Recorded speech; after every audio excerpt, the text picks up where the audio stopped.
আসসালামু আলাইকুম, সবাইকে অনেক অনেক ধন্যবাদ। রিসেন্টলি আমাদের ইউটিউব চ্যানেলের বিভিন্ন ভিডিও দেখে একজন মা কোশ্চেন করেছেন যে ওনারা কোনো এক জায়গায় হয়তো থেরাপি নিচ্ছেন, কিন্তু সেখানে তাদেরকে অনেক কিছু বুঝিয়ে বলা হচ্ছে না বাচ্চার কন্ডিশন সম্পর্কে, অথবা যে কোনো ইস্যুজ হতে পারে সে বিষয়ে। মা, আপনার জন্য আমার যেটা বলার, যে আপনার বাচ্চার কন্ডিশন কী এবং কখন এসেছেন, কোন অবস্থায় এসেছেন, অবশ্যই তার একটা অ্যাসেসমেন্ট আপনার সাথে হয়েছে। যেই থেরাপিস্টের সাথেই আপনি কাজ করছেন না কেন, উনি অবশ্যই ইনিশিয়ালি প্রথম দিনেই একটা অ্যাসেসমেন্ট করেছেন এবং সেই অ্যাসেসমেন্টের সময় অল্প করে হলেও কন্ডিশন সম্পর্কে জানিয়েছেন।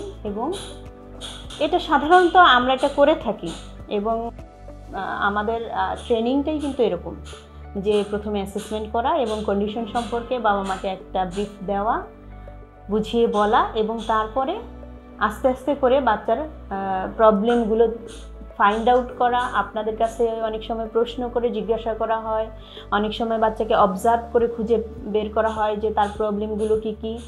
এইভাবে করে আমরা এগুলো খুঁজে বের করি এবং আস্তে আস্তে করে তাকে যখন যেটা তার অসুবিধা সেটা নিয়ে কিছু অল্প অল্প পরামর্শ আপনাদেরকে দেয়া হয়। হ্যাঁ, আপনার কাছে হয়তো মনে হতে পারে যে অনেকগুলো বিষয় যেগুলো আপনারা একসাথে অনেক কিছু জানতে ইচ্ছে করছে। আপনার বাচ্চা এখন বর্তমান অবস্থাটা কীরকম, তারপরে কোন পর্যায়ে যাবে, কিভাবে আগাবে, তো এরকম অনেক প্রশ্ন আপনার থাকতে পারে। তো ইন্ডিভিজুয়ালি আপনি আপনার সেই থেরাপিস্টের কাছে এই প্রশ্নগুলো জিজ্ঞাসা করতে পারেন, তাহলে অবশ্যই উনি উত্তর দেওয়ার চেষ্টা করবেন। এবং এর পরেও যদি এডিশনাল আপনারা অনেক কিছু জানার থাকে, তাহলে যেটা করতে হবে যে এগুলো তো অনেক কিছু, একটা বাচ্চা যখন হোলিস্টিক ধরনের ট্রিটমেন্টের মধ্যে থাকে তখন তার নানান ধরনের ইস্যুজ নিয়ে কিন্তু একসাথে কাজ হয়। অকুপেশনাল থেরাপিস্ট একটা হোলিস্টিক ট্রিটমেন্ট অ্যাপ্রোচ ব্যবহার করে, যেখানে তার gross motor function, fine motor function, তার কগনিটিভ, তার সোশ্যাল কমিউনিকেশন, ইমোশনাল, বিহেভিয়ারাল, প্রতিটা স্টেজ নিয়েই কিন্তু কাজ করে, প্রত্যেকটা এরিয়া নিয়েই কাজ করে, একটা হলিস্টিক অ্যাপ্রোচ নিয়ে কাজ করে এবং সেখান থেকে যেন বাচ্চাকে একটু স্বাবলম্বী করা যায় সেই নিয়েই কাজ করে। তো এই বিষয়টাকে বোঝার জন্য আপনার যদি এমন করতে হয় যে আপনার কিছু ট্রেনিং নিতে হবে, আরও ডিটেল কিছু জানতে হবে, তাহলে সেই ক্ষেত্রে আপনি অবশ্যই আপনার বাচ্চার কন্ডিশন যখন ফাইন্ড আউট হবে যে কী ডায়াগনোসিস হয়েছে তার, সেই ডায়াগনোসিস অনুযায়ী আপনি কিছু কিছু ট্রেনিংয়ে অংশগ্রহণ করবেন। এখন অনেক ইউটিউব চ্যানেল আছে, অনেক কিছু, সেখানে কিন্তু অনেক বিষয়ে আলোচনা আছে, ছোট করে আছে, বড় বড় ট্রেনিং আছে।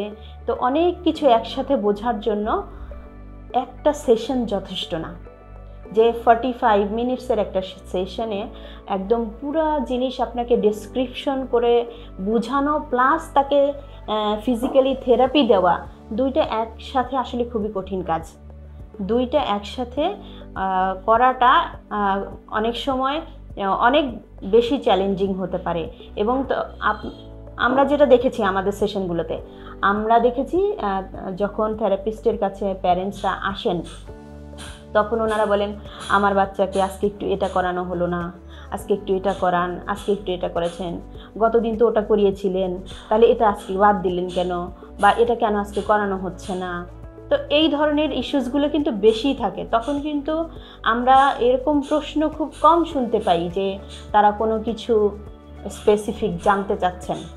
হ্যাঁ, আর যখন স্পেসিফিক্যালি জানার জন্য আপনি প্রশ্নটা করবেন, তখন যদি থেরাপিস্ট তার কাজটাকে একটু বাচ্চাকে হ্যান্ডেলিং এক জায়গায় দিয়ে রেখে আপনাকে বুঝাতে যান, তারপরেও ওই সেশনটা কিন্তু যথেষ্ট না যে আপনাকে পুরোপুরি উনি পুরা জিনিসটা একটা লেকচারের মতো, যেটা একটা পুরা 1 ঘন্টা বা 1.5 ঘন্টার একটা লেকচার বা তার চেয়েও বেশি সময় ধরে কোনো কিছু বুঝতে হয়, সেই রকম সময়টা কিন্তু উনি পাবেন না।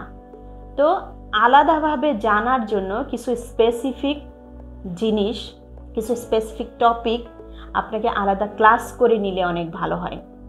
যেমন আপনার বাচ্চার কন্ডিশন কি, বাচ্চার এটা কেন হচ্ছে, বাচ্চার কিভাবে আগাবে, কত ধরনের ট্রিটমেন্ট আছে, এবং বাচ্চার ভবিষ্যতের প্ল্যান কী ধরনের করা উচিত, কিভাবে স্বাবলম্বী হবে, তারপরে আদার্স এটার সাথে অ্যাসোসিয়েটেড অন্য কোনো প্রবলেম আছে কি না, সেটার জন্য কি করা যেতে পারে। তো এগুলো কিন্তু বড় বড় লেকচার, 1 ঘন্টা 2 ঘন্টা, ইভেন সারা দিনেও কিন্তু এই লেকচারগুলো অনেক সময় দেওয়া হয়ে থাকে ছোট ছোট করে বোঝানোর জন্য। এবং এগুলো কিন্তু প্রতিনিয়তই কন্টিনিউয়াসলি কোথাও না কোথাও চলছে। আপনি চোখ রাখবেন এবং আপনি সেভাবে ট্রেনিংগুলো যদি নতুন আপনি হয়ে থাকেন, যে একেবারেই আমি নতুন, আমার জানাটা দরকার, তাহলে অবশ্যই আমি বলবো যে জানতে তো হবেই। কারণ মা বাবা আপনারা যদি না জানেন, তাহলে কিন্তু আপনি বাচ্চাকে নিয়ে কি করাচ্ছেন, কিভাবে আগাবেন, এই জায়গাটা কিন্তু একটা পুরাপুরি সিনারিও পাওয়াটা কিন্তু কঠিন। এই জন্য অনেক কিছু জানতে হয়, স্পেসিফিক ছোট ছোট 1-2টা জিনিস না, অনেক কিছু। আমরা যেমন 5 বছরে অকুপেশনাল থেরাপি পড়েছি, তো 5 বছরে আমরা যা শিখেছি, তারপরে আমরা 15-16 বছর ধরে প্র্যাকটিস করছি, সেখানে আমরা যেটা এক্সপেরিয়েন্স করেছি, তো সমস্ত কিছু থেকেই কিন্তু আপনাদেরকে আমরা পরামর্শটা দিই। তাহলে আমরা কিন্তু যে কোনো একটা প্রশ্নের জন্য উত্তর দেওয়ার জন্য আমাদেরকে অনেক কিছু অ্যাসোসিয়েটেড করা লাগে, অনেক দৃষ্টিকোণ থেকে চিন্তা করতে হয়, যে এই অ্যাঙ্গেলে চিন্তা করে এটা পাওয়া যাবে, এই অ্যাঙ্গেলে চিন্তা করে এটা পাওয়া যাবে। তার কি শুধু সেন্সরি প্রবলেম, নাকি তার রিফ্লেক্সেও প্রবলেম, নাকি তার ইমোশনাল ডিস্ট্রেস আছে, নাকি তার পারসেপচুয়াল কোনো প্রবলেম আছে। তো অনেকগুলো দিক থেকে আমাদেরকে চিন্তা করে উত্তর দিতে হয় এবং কথা বলতে হয়। সবগুলো উত্তর সবসময় একই রকম হয় না, সবার জন্য একরকম হয় না। তো আপনার বাচ্চার জন্য স্পেসিফিক কোনো কিছু জানার জন্য যখন আপনি যে নির্দিষ্ট থেরাপিস্টের কাছে যাচ্ছেন, তাকে স্পেসিফিক যখন জিজ্ঞাসা করবেন, অবশ্যই উনি আপনার সাথে কোঅপারেট করবেন এবং উত্তর দেওয়ার চেষ্টা করবেন। কিন্তু তারপরেও আপনাকে সেগুলো আরও বেশি জানার জন্য পড়াশোনা করতে হবে।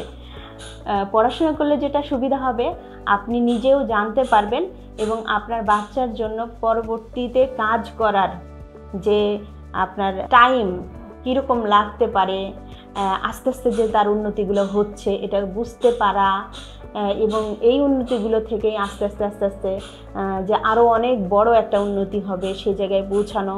কথায় আছে না, ছোট ছোট বালুকণা বিন্দু বিন্দু জল গড়ে তোলে মহাদেশ, সমুদ্র, অতল। তো এই ধরনের থেকেই কিন্তু আমরা কি ছোট ছোট প্রায়োরিটি নিয়ে কাজ করি, সেইটাকে আমরা বড় করে অ্যাচিভ করার চেষ্টা করি। কিসের জন্য? যে এই ছোট ছোট ছোট ছোট সবগুলোকে জোড়া দিয়ে আমরা কি করব, একটা তাকে ইন্ডিপেন্ডেন্সের দিকে নিব, তাকে স্বাবলম্বী করব। মানে আমরা আমাদের সেশনগুলোতে অল্টারনেটিভ টাস্ক দিয়ে, অল্টারনেটিভ ইকুইপমেন্ট দিয়ে আমরা কাজ করানোর ফলে তারপরে আমাদের টার্গেট থাকে, তাকে আমরা ব্রাশিংয়ে ইন্ডিপেন্ডেন্ট করব, তাকে আমরা খাবার খাওয়াতে ইন্ডিপেন্ডেন্ট করব, তাকে আমরা টয়লেট ট্রেনিংয়ে ইন্ডিপেন্ডেন্ট করব, তাকে আমরা তার ড্রেসিং মানে জামা কাপড় পরা চেঞ্জ করা সেখানে ইন্ডিপেন্ডেন্ট করব, তাকে আমরা ঘর গোছানো শেখাবো, তাকে আমরা হাউস হোল্ড অ্যাক্টিভিটিস শেখাবো, তাকে আমরা আস্তে আস্তে বাজার করা শেখাবো, তাকে আমরা একদম পুরোপুরি স্বাবলম্বী করার জন্য আস্তে আস্তে আগাবো। তাহলে সেগুলো অল্প অল্প করেই আগাতে হয় আমাদেরকে। একবারে অনেক বড় কিছুর প্ল্যান নিয়ে কাজ করলাম, কিন্তু করতে যেয়ে আটকে গেলাম, কিছুই করতে পারলাম না, সেটা কিন্তু কিছু হলো না। তো ছোট ছোট করে করে আস্তে আস্তে করে স্টেপ বাই স্টেপ প্রসেসে আমাদেরকে কাজগুলো করতে হয় এবং হলিস্টিক চিন্তা ভাবনা করেই আমরা কাজগুলো করি, যেন তাকে আমরা স্বাবলম্বী করতে পারি। তো আশা করি আপনি আপনার উত্তরটা পেয়ে গেছেন। তো আমার মনে হয় আপনি যদি আমাদের এই ইউটিউব চ্যানেলটাতে সাবস্ক্রাইব করে কমেন্ট করে শেয়ার দিয়ে রাখেন, তাহলে নিয়মিত এ ধরনের ছোট ছোট পরামর্শমূলক ভিডিওগুলো আপনি পেতে থাকবেন এবং আপনার যেই জানার যেই ইচ্ছাটা আপনি প্রকাশ করেছেন সেটাতে আপনার কিছু কন্ট্রিবিউশন হবে। আপনাকে অনেক ধন্যবাদ।